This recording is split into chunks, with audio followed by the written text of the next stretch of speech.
बिल्ली मौसी की कहानी। एक गांव के किनारे एक बड़ी पुरानी हवेली थी। उस हवेली में एक बिल्ली रहती थी। सब उसे मौसी कहकर बुलाते थे क्योंकि वो हर किसी के साथ प्यार और दुलार से पेश आती थी। बिल्ली मौसी का एक ही शौक था, दूध पीना और सोना। सुबह होते ही वो गांव की गलियों में निकल पड़ती और किसी न किसी घर में बैठ जाती। बच्चे कहते, मौसी आई, और फिर उसे कटोरी में दूध डालकर दे देते। एक दिन मौसी सोच रही थी, अरे मैं हर रोज यहाँ वहाँ भटकती फिरती हूँ, क्यों ना कोई बड़ा सा बर्तन ले आऊं, उसमें ढेर सारा दूध जमा कर लूं और मज़े से पीऊं।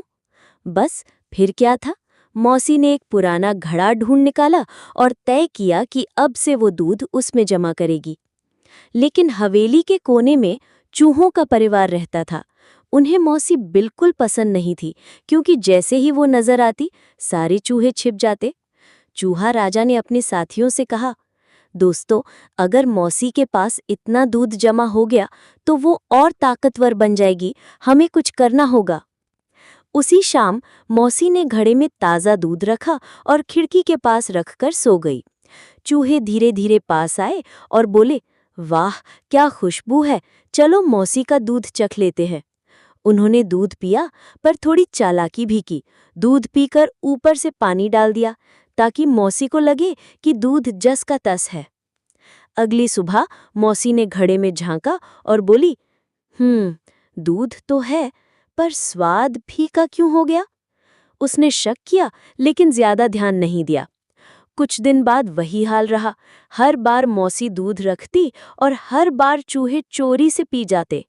मौसी कमजोर होती गई और चूहे मोटे ताजा। आखिर एक दिन मौसी ने सोचा, नहीं, अब मुझे सच्चाई जाननी ही होगी। उसने चाल चली। उस रात उसने दूध में हल्का सा गुड़ मिला दिया और खिड़की के पीछे छिप कर बैठ गई। जैसे ही चूहे आए और दूध पीने लगे, गुड़ में उनकी मूछें चिपक गई और वे इधर उधर भागने लगे, लेकिन पकड़े गए। मौसी ने कहा, तो ये है मेरी कमजोरी की वजह, तुम सब चुपके से मेरा दूध पी जाते थे। चूहों ने डरते डरते कहा, मौसी माफ कर दो, भूख लगी थी इसलिए ऐसा किया। मौसी ने थोड़ी देर सोचा और फिर बोली, देखो, चोरी करना गलत है। अगर तुम अच्छे से मांगते तो मैं रोज थोड़ा दूध बांट देती। चूहे शर्मिंदा हो गए और वादा किया कि अब वे चोरी नहीं करेंगे। उस दिन के बाद से मौसी और चूहे मित्र बन गए। मौसी अपना दूध पीती और थोड़ा सा बांट भी देती। सब ने सीखा कि चालाकी और चोरी से अच्छा है ईमानदारी और बांटकर खाना। कहानी से सीख, चोरी और चालाकी से दोस्ती नहीं टिकती। जो चीज़ बांटी जाती है वो सबको खुशी देती है। ईमानदारी और आपसी समझदारी से जीवन आसान हो जाता है।